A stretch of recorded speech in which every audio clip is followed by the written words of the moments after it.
حضرت ابو ذر غفاری رضی اللہ عنہ سے منقول ایک حدیث آج آپ کے سامنے ذکر کرتے ہیں، اور اس حدیث کا انتخاب ہم نے اس لیے کیا، نبی علیہ الصلوۃ والسلام نے جس انداز میں اس کی اہمیت بیان فرمائی ہے، تو اس انداز سے اس حدیث کا بہت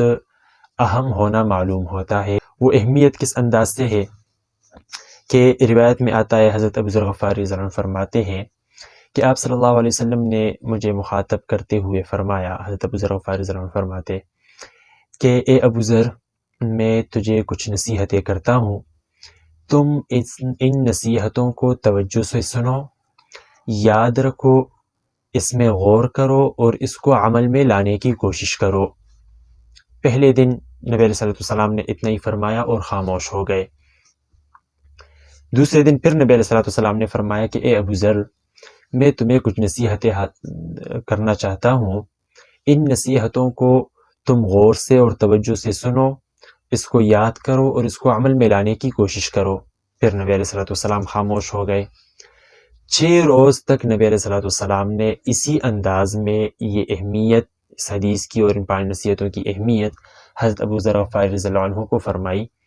کہ بھئی میں نصیحت کرنا چاہتا ہوں تم کو، اور تم نے غور سے سننا ہے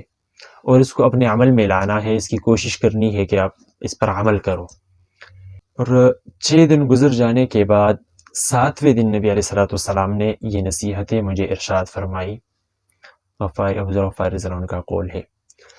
فرمایا پہلی نصیحت یہ ارشاد فرمائی کہ تم اپنے ظاہر اور باطن میں تقوی کا اہتمام کرو۔ پہلی نصیحت یعنی تقوی ظاہر میں بھی پورے بدن پر، اور اپنے دل کے اندر بھی، باطن میں بھی، باطن کی جو بیماریاں ہیں روحانی وہ بھی ختم کرنی چاہیے، وہ بھی تم ختم کرو۔ دوسری نصیحت یہ ارشاد فرمائی کہ اے ابو ذر، جب تم سے کوئی بدی ہو جائے، کوئی خطا ہو جائے، کوئی گناہ سرزد ہو جائے، تو اس کے بعد تم نیکی کا کام کر لو تاکہ اس نیکی کی وجہ سے وہ گناہ مٹ جائے اور ختم ہو جائے۔ تیسری نصیحت یہ کہ نبی علیہ السلام نے فرمائی کہ تم مخلوق میں سے کسی سے اپنی کوئی چیز مت مانگو، اپنا کوئی حاجت ہے، آپ کی کوئی حاجت ہے، وہ حاجت مخلوق کے سامنے پیش نہ کرو۔ اور چوتھی نصیحت یہ فرمائی کہ تم کسی کی امانت کو اپنے پاس مت رکھو۔ یہ بھی بہت بڑی ذمہ داری ہوتی ہے اور اس کی پاسداری کرنا ایک مشکل کام ہے، لہٰذا تم کسی کی امانت اپنے پاس مت رکھو۔ اور نمبر 5 یہ کہ تم 2 آدمیوں کے درمیان فیصلہ کرنے والا مت بنو۔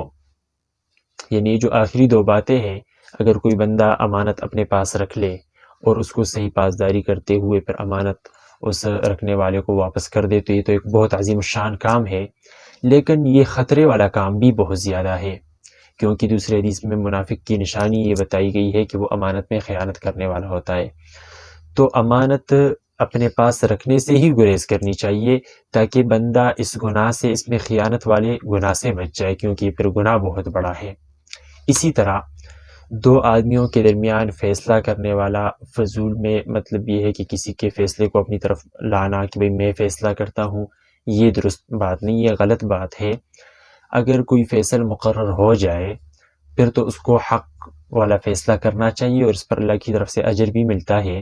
لیکن یہ ہوتا چونکہ ایک مشکل کام ہے